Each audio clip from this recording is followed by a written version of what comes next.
Good day, I'm Stacey Ann Smith and this is your GIS News for October 9. 60 landholders in St. James have now received titles for the properties they occupy.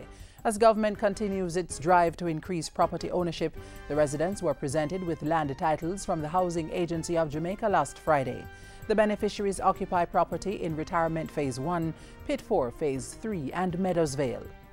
And we are doing this, ladies and gentlemen, because we in this government, we feel that it is time that those persons who are entitled to a piece of this rock, Jamaica, finally get the opportunity to do so. Small and medium-sized exporters are being encouraged to take full advantage of the newly launched FIN PYME Export Plus Jamaica program.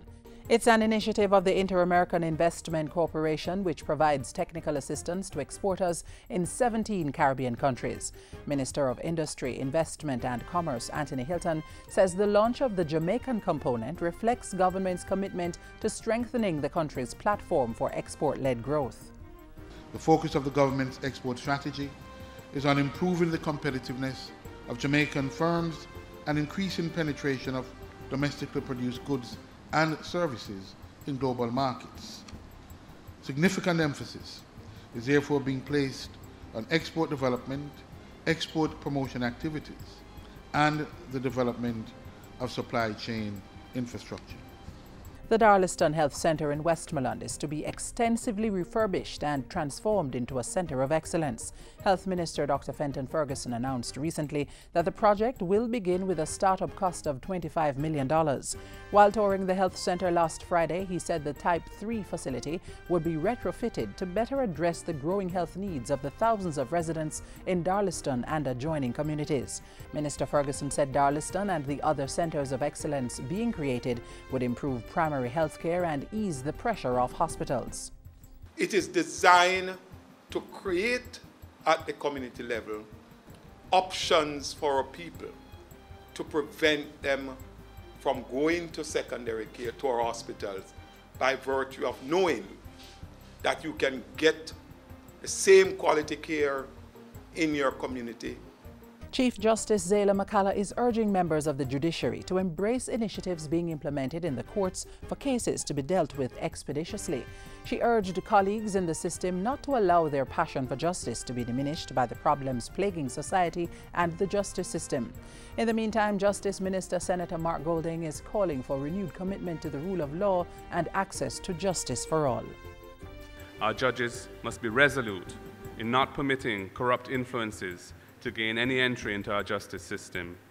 The Minister and the Chief Justice were addressing a recent Thanksgiving service to mark the opening of the Open Circuit Court. Chief Executive Officer of the Jamaica Teaching Council, Dr. Winsome Gordon, says a national commitment is needed to help teachers make the education system work for the country. As we stand up for teachers and stand up with teachers, we can best help them by ensuring that the society in all its dimensions or segments reinforce education. Dr. Gordon was speaking against the background of the recent observance of World Teachers' Day, celebrated this year under the theme, Take a Stand for Teachers. And finally, sportsmen and women must ensure they're well-rounded and can survive beyond their athletic exploits. Dean of the University of Technology's Faculty of Science and Sport, Dr. Colin Giles, made that urging at a recent function. We recognize that sports performance, the period for it is very short-lived. So persons must be prepared to be able to make their mark in the society and be able to take care of themselves and have a fulfilling life after the days of successful sport performance. Dr. Giles was speaking at the inaugural UTech Students Academic and Sports Award ceremony recently. 83 students were awarded for outstanding performance in both disciplines. And that's it for GIS News today. I'm Stacey Ann Smith. Thank you for watching.